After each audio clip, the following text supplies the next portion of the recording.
everyone. Thank you for joining in on my Clever Spoon YouTube channel. On this video, I want to show you how I'm going to make my turkey sausage.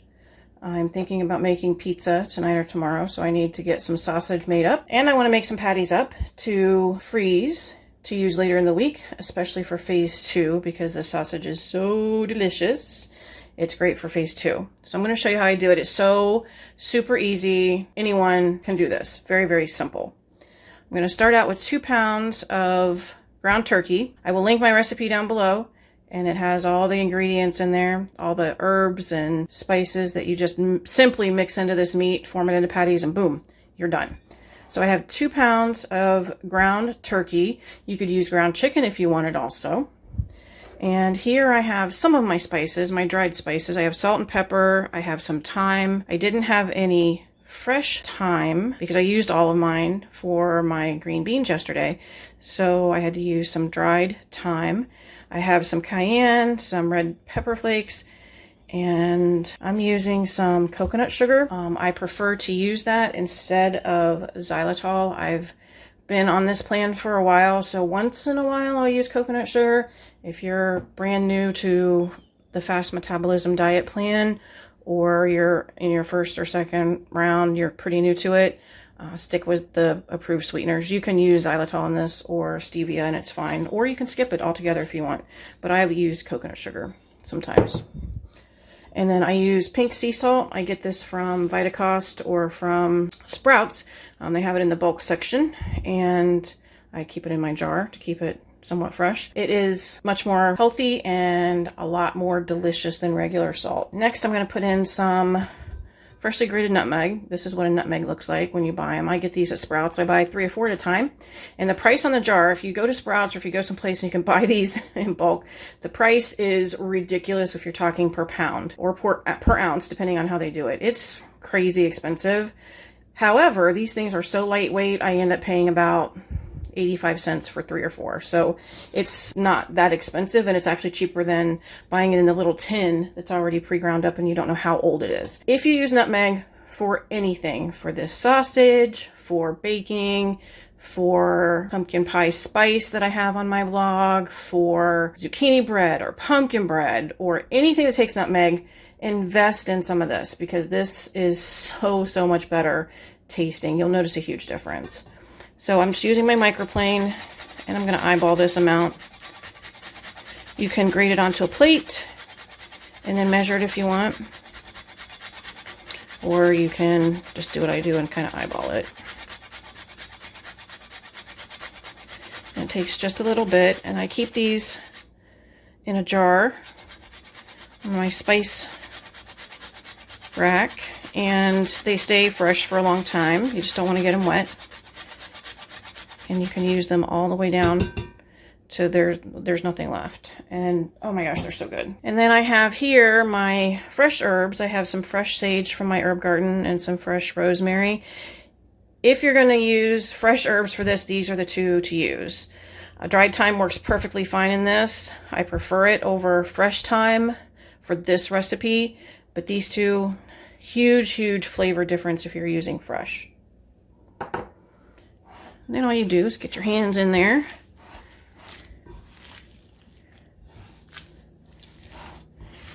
Clean hands. And just mix and mix. If you have a stand mixer, you can also put this in with your paddle attachment and turn it on low, and it'll mix it up pretty good for you. Sometimes the turkey gets a little gummy when I do it in mine. It's the brand of turkey that I use. So it's just my personal preference. But if you have a stand mixer, try it and see if you like it. Especially if you don't like to get your hands all goopy with raw meat. Make sure all your herbs and everything is in there nice and even. You don't want any big clumps of any of that in there. Spread it out, mix it up.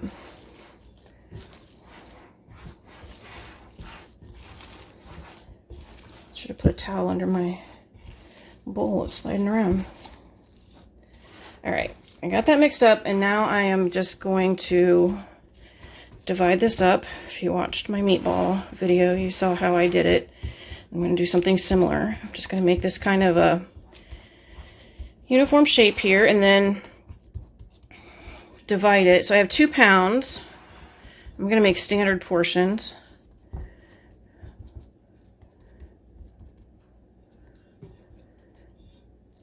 So divide it in half, roughly. If you want to be absolutely precise, get yourself a scale, put this on some parchment paper, and then weigh it out. And I do have a scale. I use it for shipping mainly, but I very rarely use it for this kind of thing. And then I take the quarters and kind of shape them into a ball so I can tell if they're the same size or not. I can tell you this one's probably too big. Just a little.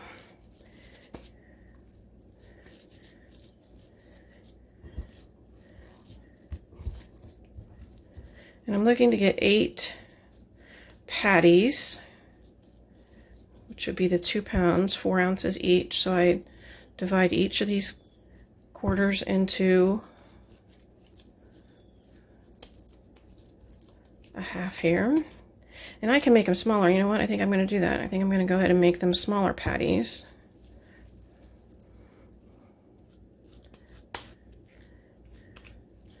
Just form a patty, and I have a baking sheet over here that I have lined with freezer paper, shiny side up, and I'm just going to make my patties, and I'm going to freeze these uncooked.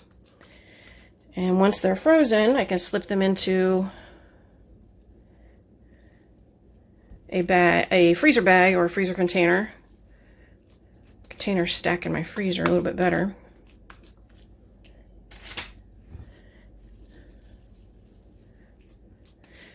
And move them over there, and then I can take out what I need and they won't stick together. You can also, if you want to freeze these right away, cut your freezer paper into squares that fit just over the patty, so a little bit bigger than your patties, and layer that in between each one, or parchment paper, it works too. And layer that in between each one, and then you can just pop the whole thing in the freezer, and then you have something to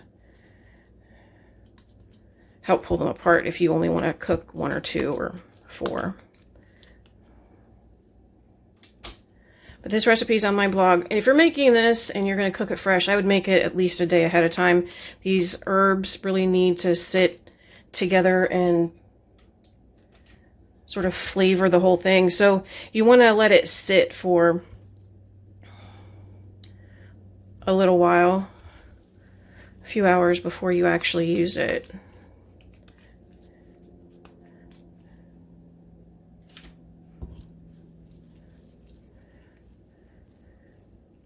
And you can add more cayenne, more red pepper if you like it hot, or more black pepper if you like it just a little bit more spicy.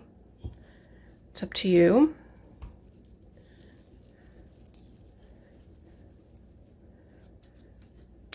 This is the best flavor combination that I've found. All right, this other little bit here, I'm going to leave, this one here, and just stick that in a container because I am going to cook this in a skillet to put on pizza.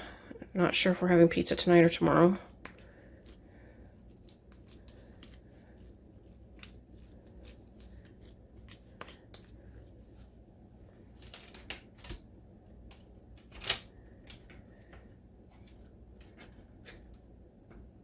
And these will cook up nice and quick.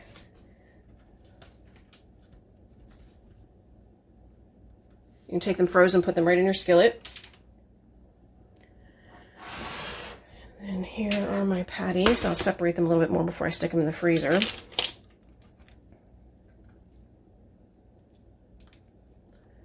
Here, you got kind of ugly on me.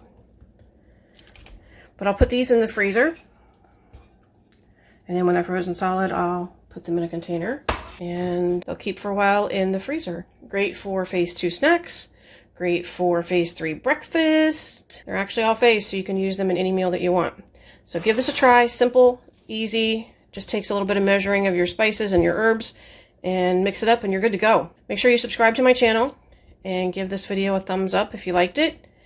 And I will see you guys on the next video. Thanks for watching.